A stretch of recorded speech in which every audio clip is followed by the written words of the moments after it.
Hello, everyone, and welcome to Crimes of Our Times Live. I'm filmmaker and author John Borowski. You may have seen my works on screen, such as Serial Killer Culture, and in books such as The Ed Gein File. I'm kind of going rogue today, and Panzram would probably be proud that I'm wearing, this kind of going rogue gear and, talking about the injustices of, the American government.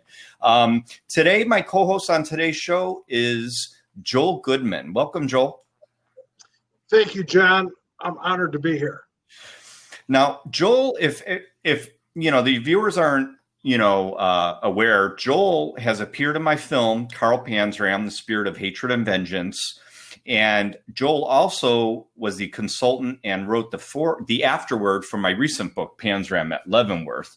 So Joel was a big part of this book as well, and has also worked 31 years, right, for the Bureau of Prisons. Correct. Long time. Well, John, I'm honored that you think I worked for that period of time. It's more accurate to say I was with the Bureau of Prisons for that period of time. See, I should have gotten a job with the government, But you know what? That shirt you're wearing looks familiar. Oh, yes. Where do you recognize it from? Was that the shirt you wore in the film, Panzram, the film?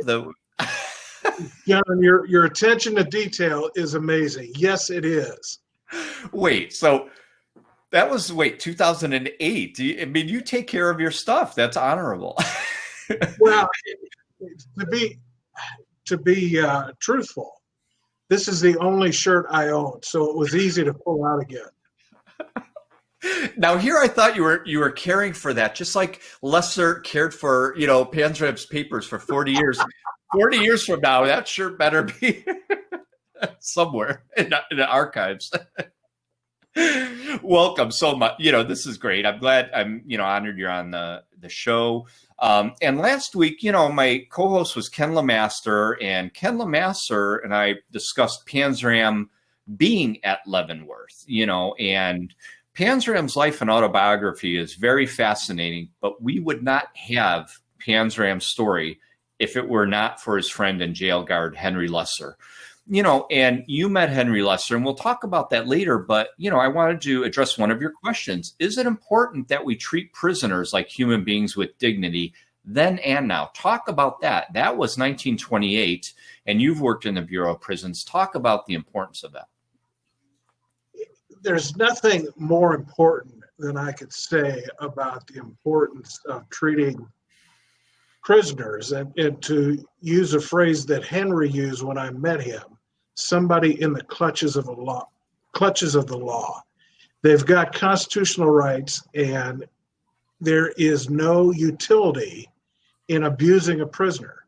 So one of the ramifications of that is, let's say, for example, I'm a prison officer and I go after an inmate and I use excessive force. It's not justified. He may not be able to retaliate against me, but at some point, likely he's going to be out on the streets and he's going to be carrying this with him. And the next time he encounters a law enforcement officer in a uniform, this is going to come back. And that next officer who had nothing to do with the initial beating may be on the receiving end of this guy's internal wrath. Right. So, basically, we should, treat criminals and prisoners with respect and dignity, because from enough of those, whether abuses or how they're treated, they could develop PTSD, who knows what. And maybe that's what Carl had, back then in 1928, the early 1900s. There was no name for that. Maybe that was what he had after being electrocuted and chained up and beaten and, thrown in a cell after he fell off the 30-foot wall. Of course, it's kind of natural for his hatred to grow. But some criminologists say, I have differing opinions. Some forensic psychologists don't believe that he was created, but I feel that he was. And from looking at it, it was obvious. But some of them say, well, there may have been something in his childhood. But I also don't believe in the bad seed theory. I don't believe that Panzram was day one born as an evil monster, not even knowing what life was, saying, I'm going to wreak havoc. And I mean, what do you feel about that? Well, I concur. I think there may be a small percentage of people that for whatever reasons are just born evil. But the majority of people are somewhat normal, and the conditions that they encounter through life contribute to who they are today. And there's a lot to that topic. Yeah. Yeah. And I always found that was interesting, and so, we're talking about, Henry Lesser. What's the difference between the terms prison guard and prison officer? Because people say jail guard, prison guard, there are many different, people who are correctional officers or work in prisons. It's a very important distinction that most people don't understand. And I want to elaborate on that for a minute, because the press gets it wrong all the time. Whenever there's a news story about a incident in a jail or a prison, the press refers to them as jail guards or prison guards. So I want to quote from a book. This is entitled "Sweet Hell on Fire," written by Sarah Lunsford. The subtitle is "A Memoir of the Prison I Worked in and the Prison I Lived in." And I wrote a review for this book in 2013. Sarah wrote this book in 2012. It's one of the best books about prisons. And for anybody watching this, if you aspire to work in the jail or prison business, I highly recommend you read this book. But to quote Sarah from this book, she defines a prison officer as someone who does his job and gives them, the prisoners, what they have coming and nothing else. Officers are fair, firm, and consistent. Officers are professionals who do their jobs and put their lives on the line every day. In contrast, a prison guard is a sloppy, lazy, inconsistent, illiterate, easily bought, a finger up the nose to the first knuckle waste of space. So that's very poignant, and it's true. And I have worked with guards, and I have also worked with professional officers. Yeah, no, that's very true. I mean, it's... And to circle back to Henry and his tenure in the Washington, D.C. jail, Panzram was beaten by jail guards. Henry is a professional officer, so that's a very important distinction. Yeah, because, I don't recall whether, Henry Lesser was, given the title of guard or officer, in the history of, do you recall how he was referenced? I always thought it was jail guard. You may be right, John, and I don't know the answer if that was the term that was used back then, but this is something I got from you. This is the badge that you used in your yes, yeah, like right there in the middle, a little, yeah, and it says jail guard on it. Yeah, District of Columbia, Henry Lesser's name on it, yeah, and then jail guard. So yeah. I don't know if that may have been the operative term back then, but now yes. The distinction I just described is accurate. Right, but and again, it's kind of semantics. What the author of that book was kind of describing is, okay, a guard is kind of just, somebody paid to stand there and maybe beat them if they get out of line, whereas an officer is someone to reform them, right? Maybe not, because wasn't that the thing Lesser always said, we're here to, keep an eye on them, to take care of them, maybe to reform them, but not to cause further harm to them or their psychology. This is true. He used the term, he was chastised when he went to work for the Bureau of Prisons in Atlanta. When he arrived there, he saw a number of prisoners that he knew from Washington, D.C. jail. And Henry was respected by the inmates. He did his job as an officer.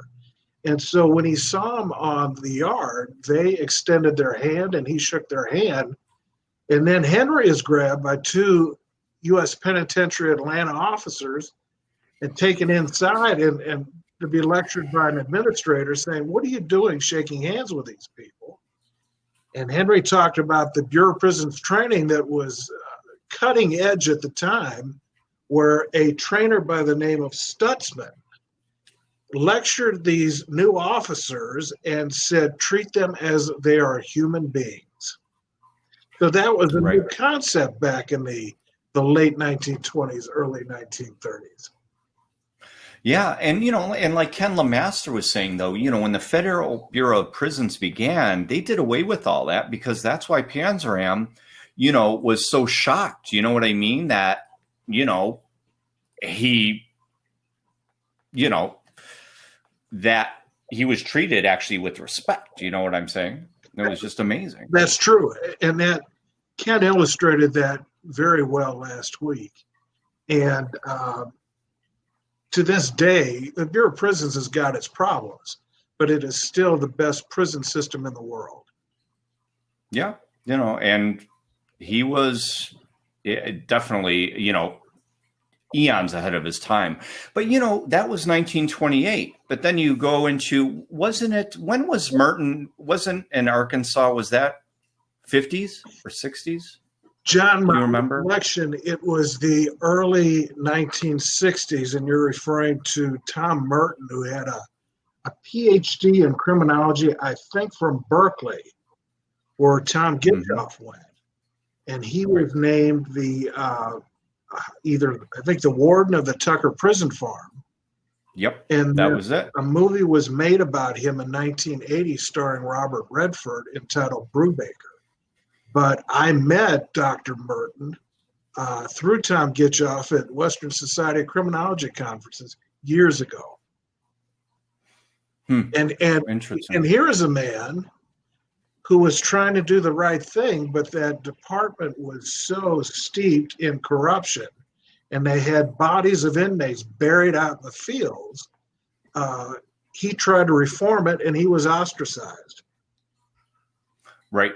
Yeah. And why is that? You look at,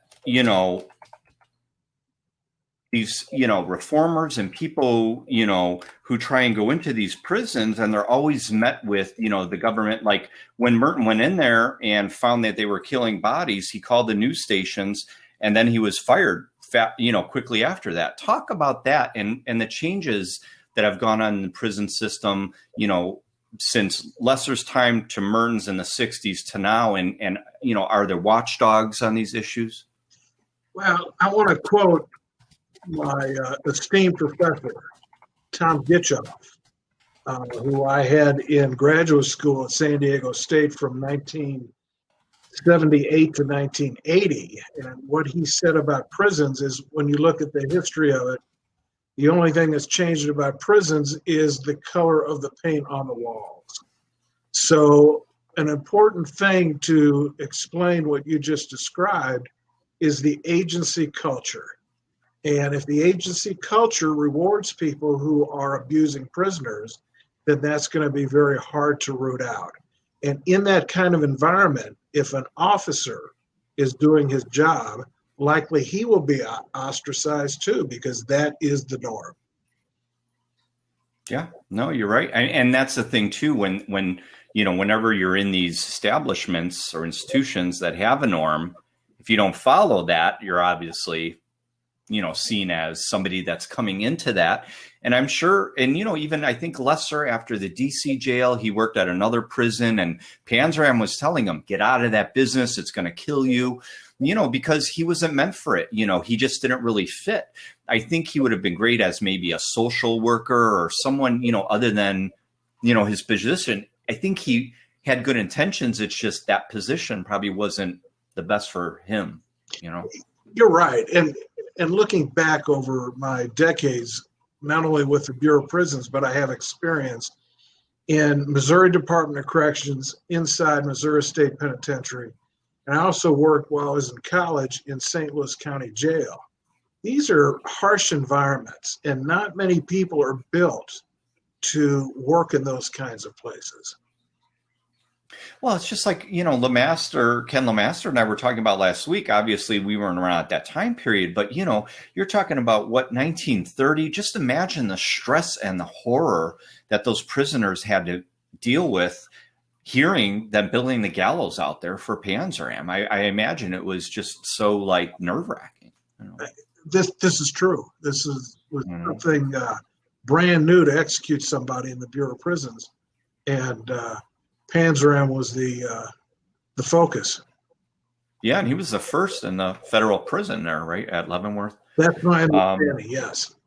Yeah, and talk about the significance of Panzram being a loner. His carefree travel. Not only did he travel all across the U.S., he traveled all around the world. There's a couple aspects to this, John. A lot of people don't have a real good understanding as the difference between introverts and extroverts. And it wasn't until after I retired I read Susan Cain's book entitled Quiet, something about introverts thriving in a noisy world. And it was just fascinating and insightful. So when I look back over my experience working inside prisons, the most dangerous, powerful inmates are typically introverted. You don't know what they're thinking. They're usually very bright, and Panzram certainly fits this pattern. Yeah, no, you're right. I mean, I totally agree. And let's see. Now, we fast forward to 1930, to when you met Henry Lesser at San Diego State University. When was that? Talk about that when you were there as a student, or was that after? I think you were currently a student there. Talk about how that kind of came about. Thomas Gitchoff, was, he was a professor there of criminology, right? And Thomas Gitchoff actually worked with Tom Merton, who we just discussed earlier. Yes. So, talk about, what that was like, and Gitchoff, and then when you heard Lesser was going to be there, and the excitement, and when you first heard about Panzram. Well, I'll back up a little bit, and I covered this in the afterword for a couple reasons. Not many people know much about my background, and in order to be able to honor Henry, as I attempted to do in your book, I wanted to go into some of my background. I grew up in St. Louis. I went to college at University of Missouri St. Louis, graduated with a degree in administration of justice, and then went to work for the Bureau of Prisons immediately. This is even before I graduated. I skipped my graduation. And at that time, if you wanted to move up in the Bureau of Prisons, you needed a master's degree. So I applied for 3 different schools, one in Florida, one in Texas, and San Diego State. I got admitted to all 3, but I decided on San Diego. So I transferred there, resigned my position with the Bureau of Prisons, and went to school full-time starting in January 1978. So sometime in either late 78 or early 1979, the Criminal Justice Administration program at San Diego State was very small, but the university was gigantic, over 30,000 students. So Tom Gitchoff learned that Henry Lesser was retired and living in the LA area. And I read the book Killer, A Journal of Murder by Tom Gaddis and James Long in 1974 when I was 20 years of age. And it was the best book I had read on prisons or prison history. That's it.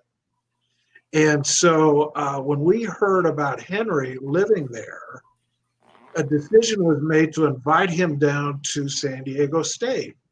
He had never received any recognition for carrying around the Panzram manuscript for 40 years. So we invited him down in May of 1979. Actually, it was May 9th, 1979. It's coincidental. Today is July 9th, 2020. But anyway, Henry came down, and here is this kindly man and he had never received any recognition. And he talked to a group of students. There was there was local press there, and around the same time, the Macmillan Company found boxes of the hardback edition of Killer, a Journal of Murder. So students were using that book again. And here is Henry, 50 years after he worked as a prison officer, coming in to talk to all of us. So after this lecture, and he autographed many books. Oh yes, that's a photograph of Henry and I taken on the campus of San Diego State University by a undergraduate student named Donna Kabinski, and her last name is now Parker Palmer. Anyway, I talked to Donna last night, first time in 4 decades. She took that photograph, and she's getting a copy of your book. But anyway, having Henry there, and it was like going back in time to talk to somebody who lived this.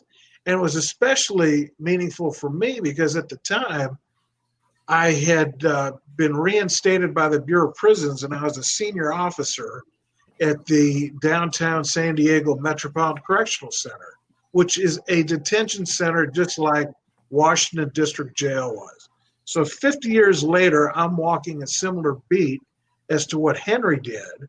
And the other thing that surprised me about Henry is here I was in graduate school and up to date on all current criminology trends. Henry came in and he spoke with such authority and such depth as to what the history was of criminology theory. He was up on current events. This was a man of distinction that we hosted. You know, I really, I wish self-publishing was around back then because, you know, Henry Lesser could have written the book himself, you know, but what was it like meeting him? You know, I mean, he, you know, held on to those, you know, files for, you know, over 40 years. And, you know, it must have been, I mean, like that picture with you. I mean, that's like, to me, it seems like it's timeless. You know, it meant so much to you. And, you know, meeting this man who, you know, if it weren't for him, we may not have known about Panzram. You know, his files could have been buried, and, you know, maybe someone someday would have said, wow, this is look at this guy. He was, you know, kind of interesting, but we would have never had his life story. So we would have never had the record of his tortures and the truths that he talked about and his insightful, you know, look into the prison system and corrections and law enforcement, which, you know, is interestingly enough, he says in his autobiography, it happened today, it happened yesterday, and it's going to happen 100 years from now. And, you know, with everything that's going on in the world, his story is about that.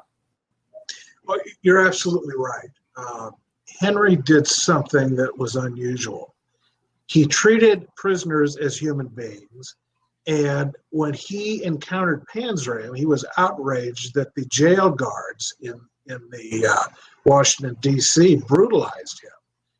And he was outraged, and so he connected with Panzram, and he developed a rapport with him, encouraged Panzram to write his story. Well, Henry didn't know what he was getting into at the time, but when he started reading it, he knew that he had something that had to get out. And he wanted the story to be told. He carried that manuscript around for 40 years. He corresponded with renowned journalists, criminologists, psychiatrists, anybody who would listen to him. And in the same manner, you and I, Tom Gitchoff, Ron Boostrom, Tom Gaddis, James Long, and Tim Metcalf, we all were affected by this story. We all know that it's timeless, and we all have done something to advance it. So this process started with Henry in the late 1920s, and that story is as relevant today as it was then. It is, you know, and I also want to mention, you know, I'm not sure if anyone knows. Mark Gatto was in my film, and Mark Gatto was a police officer in New York City who was involved with the 9/11 rescues. And I think it was, probably about 4 years ago, he passed away from cancer from the effects of all the 9/11, the atmosphere and the dust and everything, the carcinogens. But he had researched and he had a lot of files that he was going to write a book on Panzram. He had written several other books, one called Killer Priest, a couple other true crime books. And he wrote for, I believe, Crime Library and some other websites. But, he had some interesting material that helped me with this book and my film. And, just as much as you had, because when Henry Lesser, talk about what he did, because didn't Henry Lesser have a bunch of archival materials that he just said, here, take them? Well, he did.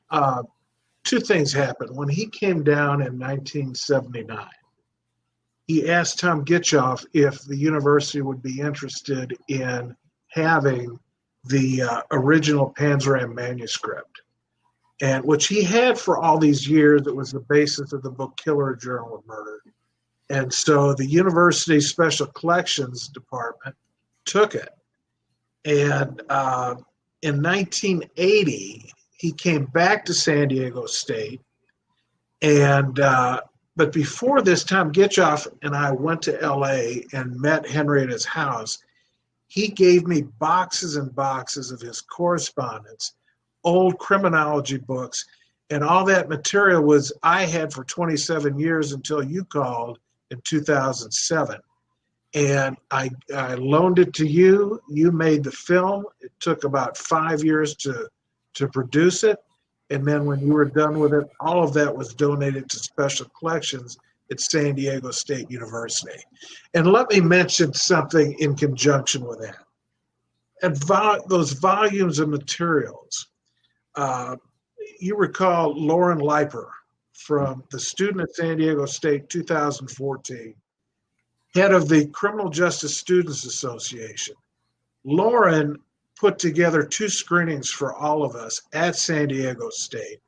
And then subsequent to those screenings, she volunteered to do an inventory of all those documents, which was a time-consuming process, but she handled every one and laid it out so they could be cataloged. So I want to recognize Lauren for what she did, and she did a lot to advance this story as well. And that's the thing, we don't think about all of those people, but that's important. She actually, facilitated cataloging, scanning all his documents. Now, if you go online, I'd highly suggest anyone go to SDSU, San Diego State University. I think almost all of the Panzram papers, if not all of them, are digitized. So you can view them online, And when the interesting thing is when Henry Lesser made a donation of the Panzram papers, he specified that anyone can use those papers for any reason as long as they cite San Diego State University. So, that just wanted to throw that out there for people that are, wanted to quote Panzram or, use some of his words in books. Talk to San Diego State University because they are the world's largest repository for Panzram materials, period, with Joel's collection. I gave them my materials. I also Gatto's materials, plus they had Lesser's materials and others. So they have anybody that wants to know about Panzram, fly, visit, call SDSU. They're amazing. I believe Rob Ray just retired, but Rob Ray is another, I call you guys heroes. You're a hero. Gitchoff's a hero, Lesser's a hero, San Diego State University and Rob Ray, they're heroes. The institution is a hero, because these, again, it was a very heroic, all of you did, And John, I want to add to that for just a moment. San Diego State is one of my favorite places in the world. I could go anywhere on vacation in the world. I would rather go back to San Diego State. And so I was visiting the campus some years ago after all that, the materials were there, and I was sitting outside the library. It was closed. And I got tremendous satisfaction knowing that those historical documents are locked up in acid-proof containers, and they will be there long after you and I are gone. And Yeah. that story will be available to anybody who looks. Same thing like your movie and your book will be a record going forward for generations to come. Because stories like this don't happen very often. And go ahead. The other thing related to that, Rob Ray, who was in your film and was the head of special collections and archives for the library at San Diego State, was the key person as far as being the point person to coordinate all things related to this collection as well as everything else. He told me, and he verified it just recently, that collection is the most requested collection in their library. Yeah, and they have Aristotle's writings, I heard, or one of the philosophers, and that's fascinating. You wouldn't even think that from a college historical research library. And this is true, and people from all over the world can access that online. And Frank L. Baum, I heard, the author of The Wizard of Oz, they have a lot of his works there too. I didn't know that. That's fascinating. And that all underscores what a special place San Diego State was, what a special store this is, and I'm glad that the university is giving it the respect it deserves. Exactly. Care and respect, because again, these are important. History is very important, especially when you're reading it in documents, because that's the proof right there and the truth in a sense. I mean, Panzram, I think he may have made some things up, but in the end, I believe, majority of what he said was true. And he lived it. So he experienced these things. For someone that never had a home address, but was in prisons and jails his entire life and traveling, you have to piece it together and look at the big picture and say, 90, 95% of this is probably accurate. He probably said a couple things to build them up a little bit. But, when the first thing I did when I doubted his statements was when I went to Minnesota State Archives, they have this book that is probably like 3 feet by 2 feet hardback. It's like a huge, you have to have 2 hands to open this book, right? And that's the register from Red Wing, the Minnesota State Training School where Panzram was sent as a child, when he was 12. And sure enough, because he said when he was a kid, he had a mastoid operation behind his left ear on the kitchen table. When I went in that book, right there in handwriting, it said scar behind left ear.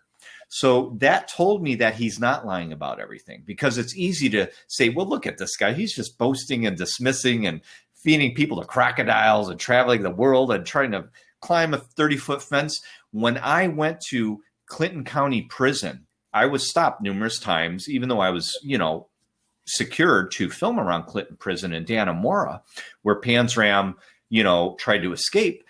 They stopped me, and one of the guards said, well, who are you filming about? And I said, Carl Panzram. They said, we still talk about him now. They said, that's what a badass he was. So the book, Killer Journal of Murder, did not know the true story of what happened at Clinton County Prison. So they said Panzram, tried to escape, climbed up this wall and fell. But that's all they said in the book. So I asked that guard, I said, or the officer, I'm not sure what he was driving around, but I said, what, do you know what happened? He said, yeah, Panzram made a ladder out of this fencing material that he found in the yard. And he got out to the yard, threw it up the 30-foot wall, almost got to the top, but the ladder broke under his weight and he fell. See, I always thought he got over and fell, but he didn't. And then the officers just threw him in a cell without any medical attention. But again, the almost like inhuman feats of strength breaking into a prison. I mean, there's so much to learn from his story, and it branches out to so many broad angles that it's always every aspect is fascinating to me, at least. And John, what you describe, the meticulous research you did, that's what makes your productions so special. You did the legwork, you did the digging, and watching your film and reading this book, there's so much substance there. So my compliment to you.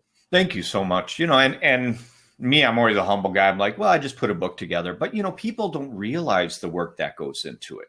I mean, I know you do, but, these documents in Panzram at Leavenworth, they were, garnered from you and numerous people in San Diego State University and contributed. And okay, you have a mountain of documents, but now how are you going to tell a story with these documents? Not everybody could do that. Sure, anybody could take 20, 30, 50 documents and just say, you know what, I'm just going to throw them in this book. But, to tell a story and to add insight and to make them chronological and to make you feel as if you're almost there, that was the purpose of the book. And I do have this bundle set, which I do still have more of the bundle left. And included in the bundle is I'm finishing it off now. So the bundles are going out, but the audio will be downloadable within this week or next week.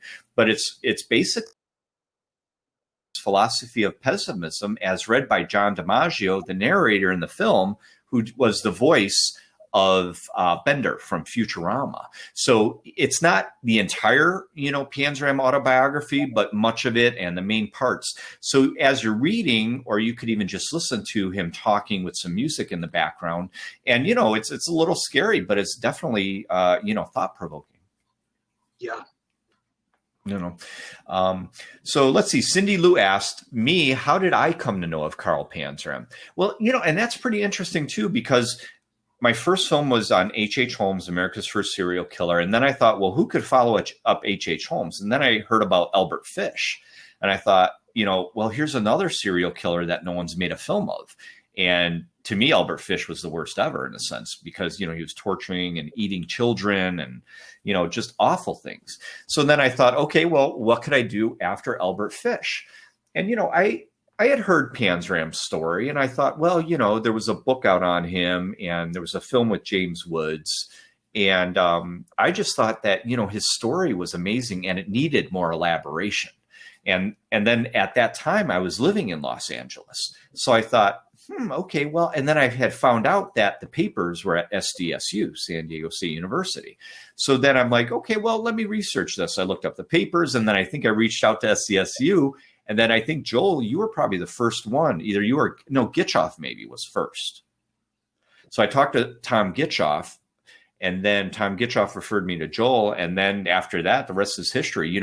We filmed the interviews. We filmed Robert Ray, Joel Goodman, and Thomas Gitchoff at San Diego State University in 2007.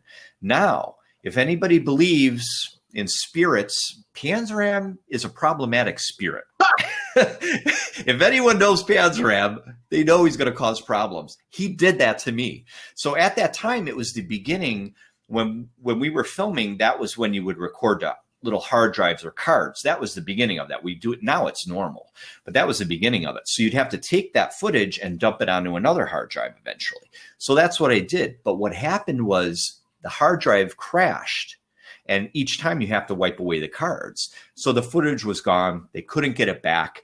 I was distraught. I said, I'm not going to finish the film. I'm done with film ever. But, I told myself, I'm like, let's do this. And that was after I think I had moved all the way back to Chicago. And then I reorganized with you guys again the year after, and we did it all over again. It's like, I have to do it. It's like I can't let a setback get to me. And that shows you it's the power of perseverance. And somebody once told me that, they said, John, I know a lot of indie filmmakers, but you're the only one that I know that really finishes movies. I eventually do. I mean, look, this book, right, Joel, it took like a couple years, 2 years or whatever. Some people were whining and complaining and bitching. Why is it taking so long? What's going on? I can't, in good conscience, I cannot, fund any of your other fundraisers when another one is done. Well, these dummies don't realize that Hollywood does the same thing. Production schedules change, different projects come. I finish all of my projects, and this is proof, as well as all of my other 5 books and all of my films and TV show. But, people get jealous and envious. And we had someone in here earlier that, has nothing better to do but troll me because they have a miserable life, and I'm beautiful and talented. But, these things happen, I have 2 things to tell you. One is that question from Cindy. She's a friend from my high school in St. Louis, and she asked me a lot tougher questions than what she just posed to you. The second thing is, you may not know this story, but in, I guess it was around 1990, 1991, I was contacted by Tim Metcalf, who was a screenwriter in LA. He got my name and number from San Diego State. He told me he bought the rights to the story and he was going to do a feature film. So I was in contact with Tim for a number of years, and in 1995, Tim started filming the movie, the feature film, Killer: A Journal of Murder, in Groton, Connecticut, and also a state prison in Rhode Island. So he invited me to the set, which was a big production. James Wood starred as Panzram, Robert Sean Leonard as Henry Lester, and the actor who played RoboCop, Robert John Burke, played a prison guard who was murdered. So that's where Tim took some artistic license. It wasn't the laundry foreman who was murdered by Panzram. It was an arrogant guard. Well, anyway, this is the part I don't think you know, John. When I was there, Tim told me that they had a mugshot of Panzram hanging in a window, and strange things were going wrong on the set. And when they took that mugshot down, things smoothed out. So as to whether Panzram can still reach down and touch us nowadays, I don't know, but this is a coincidence. You know, that's very interesting. You know, I actually have an email from 2009 from Tim Metcalf. And, you know, when I also watched, you know, some of the issues with, you know, these films and books are there's sensationalism. Things may be added to make it more sensationalistic. There were issues with the original Killer book that I discovered that were inaccurate or not true, or we can't even prove. But, you know, again, it's the fact that it existed, and that's great, you know. But, you know, beyond that, you know, when you look at, you know, everything, you know, again, the case and, you know, everything in totality, all of these things are important. But what's also important is Tim Metcalf sent me an email. And, you know, I always, you know, am empowered when people can admit, you know, either their faults or their limitations, you know, because that's a big man, you know, everyone should do that. Everyone should be able to admit that, but not everyone can. So the email that I got from Tim Metcalf, it was interesting when, you know, he stated here that, you know, I'm trying to read this here. He said, my documentary, oh no, I'm sorry. that was my response to him. Here he says he wrote and directed the film. And then he says that, as I understand from reading your site, you haven't seen the film I made, which is probably a good thing. It was made for very little money and under quite a bit of pressure to soften it, and was not anywhere near as true as I would have liked to have made to Carl's extraordinary story. You know, and he wished me good luck and, you know, offered his help. So, you know, and that's just, he had limitations, you know, and he admitted that. And that's why, and as a director, I could understand that he was probably on the set or looking at the script and wanted to do certain things and was like, well, you can't do this, so now you have to do that. And I understand, you know, they changed the locations and things like that. But again, that's, you know, and those are very interesting to watch too. Everything's important. But when you look at, you know, the Killer book and you know, I think, you know, when you put the Killer book in my book, I wanted my book to be complementary to Killer: A Journal of Murder. You know, because what I have in my book really doesn't repeat what's in Killer. Killer tells mainly Panzram's autobiography and an analysis of the time periods that, you know, he was in these prisons and institutions. So they talk a little bit about Leavenworth in the book, but I discovered documents that they may not have had access to at that time period when they were writing the book.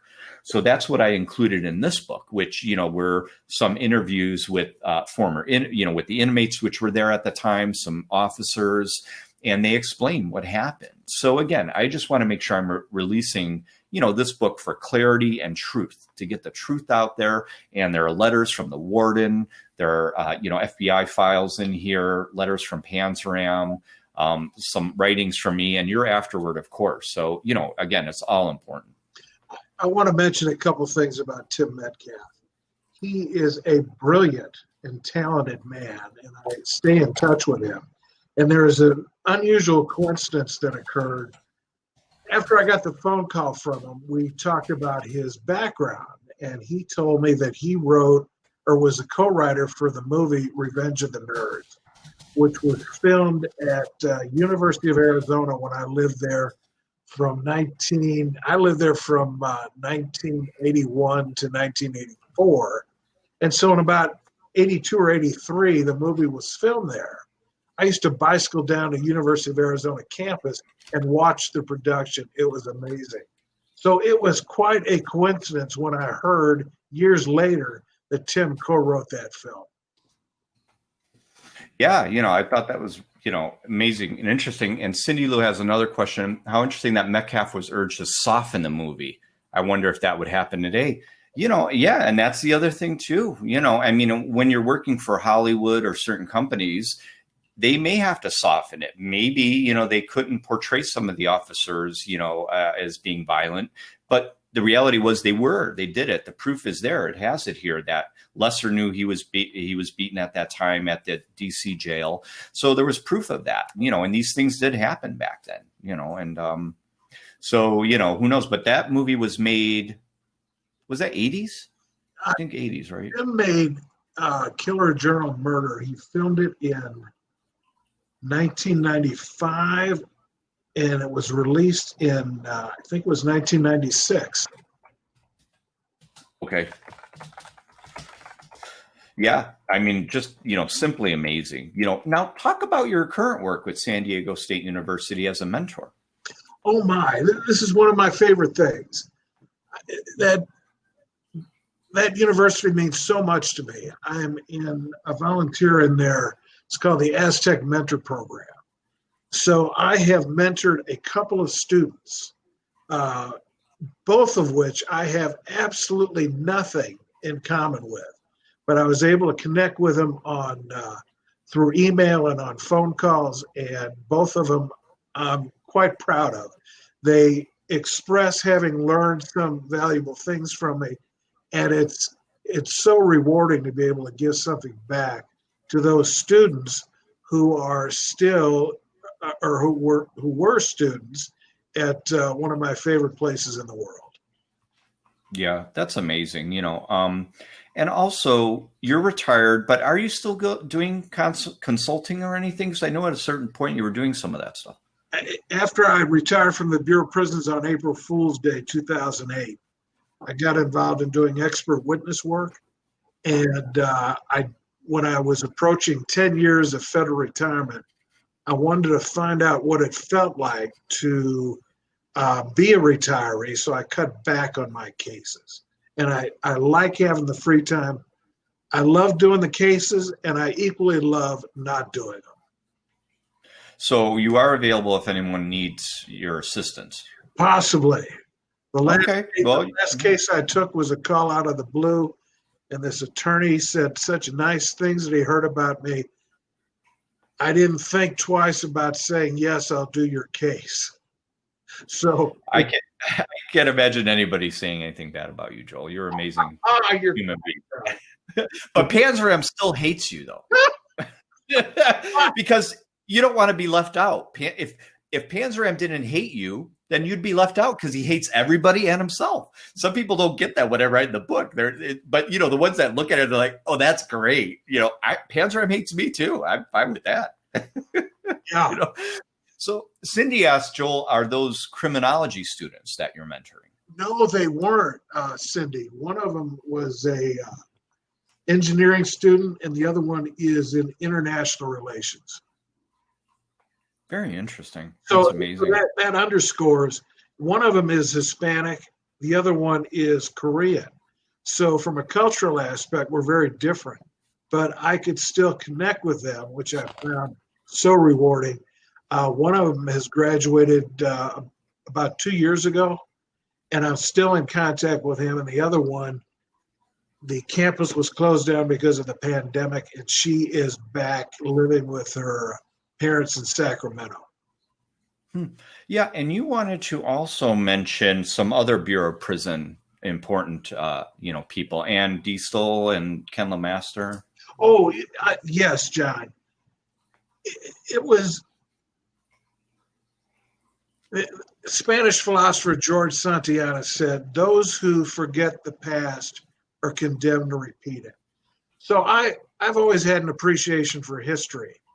And in the 31 years I spent with the Federal Bureau of Prisons, I only met a handful of people who had a interest in history. So one of them is Ken LeMaster, who you know very well. I've never met Ken, but I've been in contact with him in recent years. I've got a copy of his book, which this was published a year ago, the Leavenworth 7, about a 1931 escape from there. So Ken is the authority on Leavenworth. There's a man I work with named Craig Trout, who's now retired. I don't know what Craig is doing these days. He was also very much into history. Tony Calabrese, who retired from the Federal Medical Center in Rochester, Minnesota. He was involved with Alcatraz, and let me see if there's anyone else I want to mention. You mentioned, Tony, Craig, Ken, Ann Distel. Yeah. And Ann was the archivist for the Bureau of Prisons. She just retired recently. So I've been in recent contact with her, and she was instrumental in helping me find some hard-to-find information. Yes, and she was instrumental in helping me as well, and she helped provide Panzram's last mugshot, the one here at Leavenworth. I want to show everybody, but it's in the book here, and Ann was great. She really helped. But yeah, that's this one. That's his last mugshot, which was taken at Leavenworth Penitentiary. And the cover actually, let's see, it's a little hard. The cover is this. This is obviously the last picture of Panzram at Leavenworth. But this picture on this side was his first mugshot at Deer Lodge, Montana. So I created that composite of his first and last mugshots to show this was like when he was, in his, late teens, early 20s. And this was when just before his execution at Leavenworth in his 30s. Any final words on the case? What the importance is of Lesser and Panzram's, actions and stories? Anybody who reads this story is impacted to some degree. At San Diego State, the Killer book was used starting in 1971. And then when they found that other treasure trove of books in the late 1970s and into the early 80s, it was used again, and it captivated the students. And this is the new one. Yeah, the new version. That's the paperback version of it. So anyway, there's so many different facets to this story. Anyone who takes the time to research it is going to be rewarded in a rich and unusual story. And there's a lot of lessons to be learned from it. And now, like I said, I would highly recommend, purchasing this book. It's on Amazon, Panzram, A Journal of Murder, which is Killer, A Journal of Murder, but this is the updated version. And when you have both of these together, they complement each other because there are things in both that aren't in the other. So they're not exact replicas. This is kind of like almost a continuation of this one, of his time in Leavenworth, which fills in a lot more details than this book did. So they're both recommended, and, people could read them and learn and pick apart them. And then obviously, if you see my film, in which Joel Goodman's, interviewed as an expert interviewee, you'll learn a lot from the film too, because, there are visual things and people that I interviewed, which aren't in my book. So again, I think, if you get those two books in my film and that, maybe the film Killer Journal of Murder with James Woods, you're going to have a great time. I mean, I don't know if if that's a good description of it, but, if you're into this stuff, you're having a great time. If you don't understand it, because that's the thing. Some people say, why why are you publishing this? Why do we want to read this stuff? This guy is just talking about hating himself and hating people and getting revenge. But again, the importance of it is to read why and how he may have been created and how to treat other human beings and how to treat prisoners. There are always lessons to be learned, right, Joel? Oh yeah, there's a direct correlation with somebody being abused and then abusing somebody else. And a compliment I want to pay you is, when I turn the clock back to when I was 20 years old and I first read Killer Journal Murder, I was mesmerized, and I used that book extensively in college and in graduate school. So I hadn't had that feeling in many years until I opened up your new book, which I received on Monday of this week. There's so much rich detail about the history of this. I got that same feeling. So you did a great job with this. Wow. That means the world to me, because like I said, you hear good things, you hear the haters, but it's always good to hear, from somebody like you, because you've been in that world for so long, and that means the world to me. So I really, I really appreciate that. And then if anyone wanted to reach you or, for consultation work or to pick your brain, you're on Facebook. Yes. Right. Yeah. I don't know. Do you have a website or anything, or is it mainly Facebook? I do not. You can reach me on Facebook. Yeah, we'll reach you on Facebook.